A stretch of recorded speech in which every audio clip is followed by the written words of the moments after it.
Assalamualaikum warahmatullahi wabarakatuh. Perkenalkan, nama saya Alinda Mutia. Saya siswi Mandua Langkat, kelas 12 Agama 1. Di video ini, saya akan menjelaskan materi fikih tentang mutlak dan muqayyad. Ada 2 poin penting yang akan saya jelaskan di video ini. Yang pertama pengertiannya, dan yang kedua ketentuannya. Baik, kita masuk ke poin pertama, yaitu pengertian mutlak dan muqayyad. Mutlak ini merupakan lafaz ayat atau hadis yang ia tidak terkait dengan lafaz-lafaz lainnya.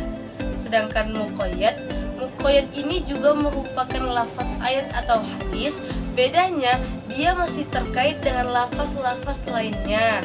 Jadi itu tadi pengertian mutlak dan muqayyad.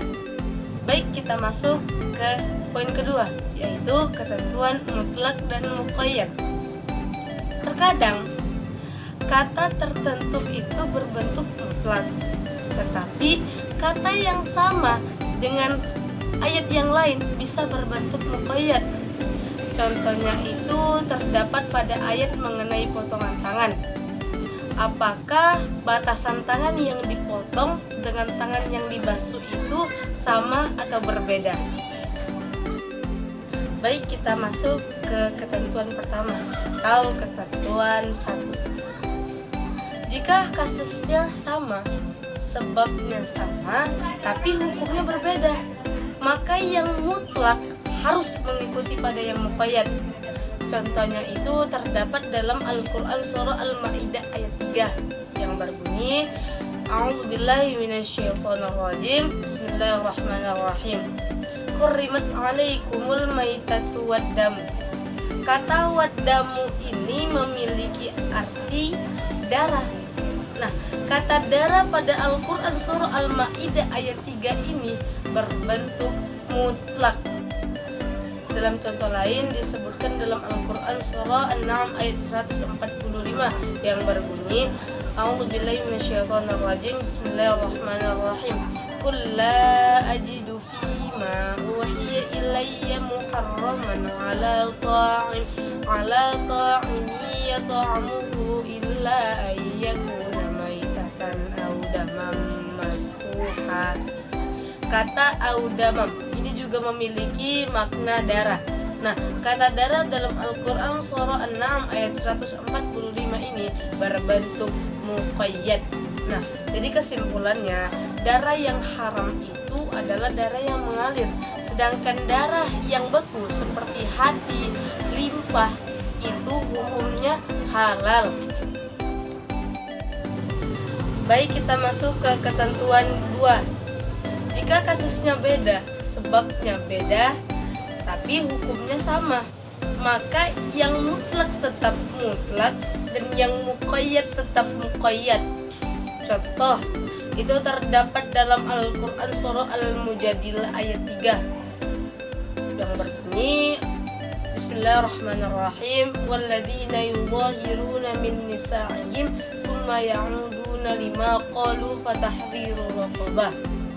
Kata raqabah ini memiliki arti budak. Nah, kata budak dalam Al-Quran surah Al-Mujadilah ayat 3 berbentuk mutlak.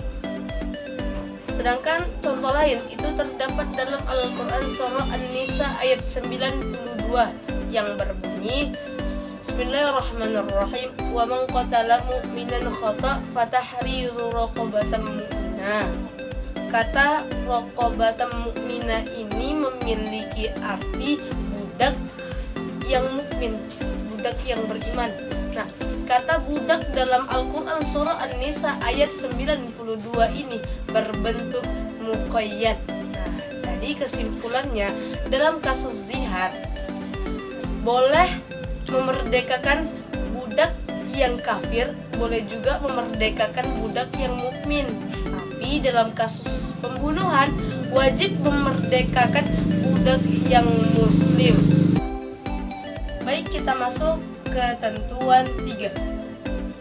Jika kasusnya beda, sebabnya beda, dan hukumnya pun beda, maka yang mutlak tetap mutlak dan yang muqayyad tetap muqayyad. contohnya itu terdapat dalam Al-Quran surah Al-Ma'idah ayat 38 yang berbunyi Bismillahirrahmanirrahim wasariqu wasariqatu faqta'u aydiyahum. Kata aydiyahum ini memiliki arti tangan. Nah, kata tangan dalam Al-Quran surah Al-Ma'idah ayat 38 ini berbentuk mutlak.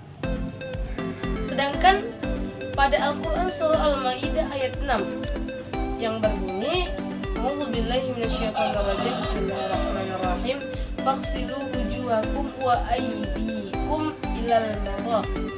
Kata wa aydikum ini juga memiliki arti tangan. Nah, kata tangan dalam Al-Quran surah Al-Ma'idah ayat 6 ini berbentuk muqayyad. Jadi kesimpulannya, pada kasus pencurian, batasan tangan yang dipotong itu cukup sampai pergelangan tangan. Akan tetapi pada kasus wudu, batasan tangan yang dibasuh harus sampai siku. Baik, kita masuk ke ketentuan terakhir, yaitu ketentuan 4. Jika kasusnya beda, sebabnya sama, dan hukumnya berbeda, maka menurut jumhur ulama, yang mutlak tetap mutlak dan yang muqayyad tetap muqayyad. Namun menurut Imam Syafi'i, yang mutlak itu harus mengikuti pada yang muqayyad.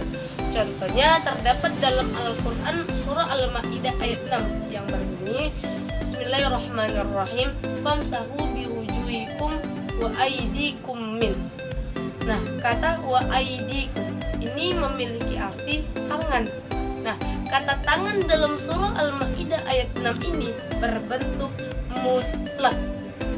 Sedangkan dalam contoh lain terdapat dalam Al-Quran surah Al-Ma'idah ayat 6 juga yang berbunyi Bismillahirrahmanirrahim faghsilu wujuhakum wa aydiyakum ilal marafiq.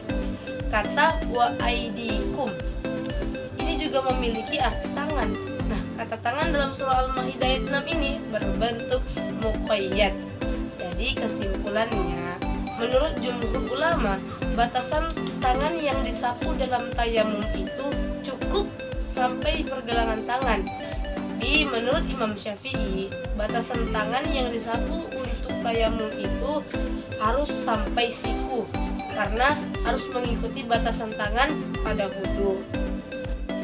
Sekian, terima kasih. Assalamualaikum warahmatullahi wabarakatuh.